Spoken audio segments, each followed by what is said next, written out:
By the year 2010, we were well into what we would call the golden age of television. Although the beginning is sometimes attributed to as far back as 1999 with the arrival of The Sopranos, it was most definitely here by the start of the 2010s with shows like Mad Men, Breaking Bad, and of course, The Walking Dead originated as a comic book series created by Robert Kirkman and Tony Moore, first released in 2003 and not ending officially until 2019, with 193 issues in total. Such was its popularity that a TV adaptation was greenlit for a 6-episode first season, to be developed by Frank Darabont, who is also responsible for The Shawshank Redemption and The Green Mile, considered the best film adaptations of Stephen King stories. Frank Darabont's interest in the adaptation was the biggest factor in getting it off the ground, with Robert Kirkman describing it as extremely flattering and an extreme validation of the work. Upon reading the pilot script, he was thrilled at how faithful it was, as well as being happy with changes that needed to be made for the adaptation, stating that, "I couldn't be happier. I think fans of the book are going to love it." Days Gone By follows policeman Rick Grimes as he wakes up in hospital several months after being shot to discover a changed world. Everywhere is abandoned because the dead now walk and anyone bitten will soon join them, and his wife and son are nowhere to be found, with their survival initially in doubt. The opening is quite heavily influenced by that of Danny Boyle's 2002 film, 28 Days Later, featuring Cillian Murphy's Jim waking up in an abandoned hospital after the world has gone to SHIT. And although The Walking Dead is known for its ensemble cast, this first episode is a very intimate character-focused story, following Rick and the survivors he meets, a man called Morgan and his son Dwayne. We do get brief scenes with other characters who will become significant later, such as Rick's best friend and partner Shane, his wife Laurie, and their son Carl. But it's all about introducing Rick as our POV character and experiencing the new world through his eyes. Rick is played by a British actor, Andrew Lincoln, who had spent the 90s and 2000s in supporting roles, with his most notable credit being Mark in the Christmas rom-com Love Actually, and being immortalised in memes of this scene in particular.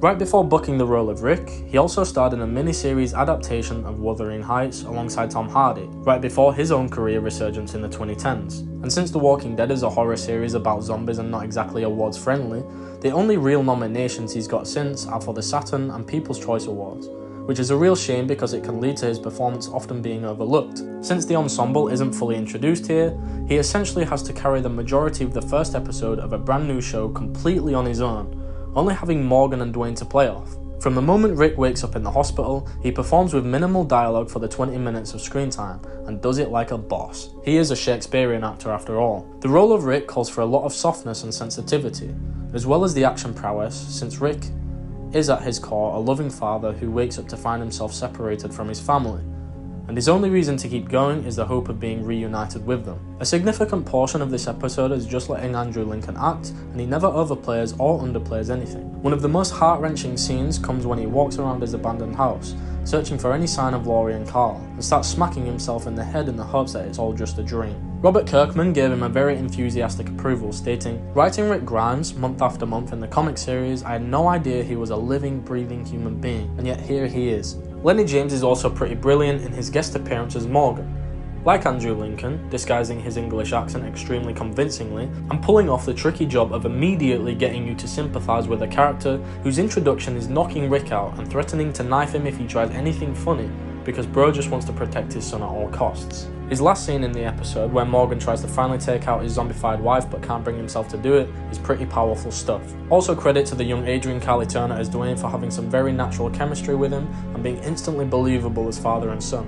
Morgan would eventually return in season 3 and be part of the spin-off series Fear the Walking Dead. Jon Bernthal has only 2 scenes as Shane, or 3 if you count this one in the hospital, and he absolutely hits the ground running. Although he knew nothing about the comic and was actually auditioning for Rick, he took to the pilot script instantly, and told his agent he would happily be an extra just for the chance to be a part of it. And showing that the Walkers won't be the only source of conflict in this series, we get a pilot episode twist where it's revealed that Shane has now started a relationship with Rick's wife, believing him dead. And that, coupled with a conversation between Shane and Rick about her insulting him in front of their son, seeds what would help her make one of the most unpopular characters in the entire franchise. The episode ends on a cliffhanger, with Rick making it to Atlanta but getting swarmed by walkers, having to take shelter inside an abandoned tank, with the only glimmer of hope being someone contacting him via radio. And with viewership of 5.36 million, Days Gone By was the most watched series premiere in AMC's history.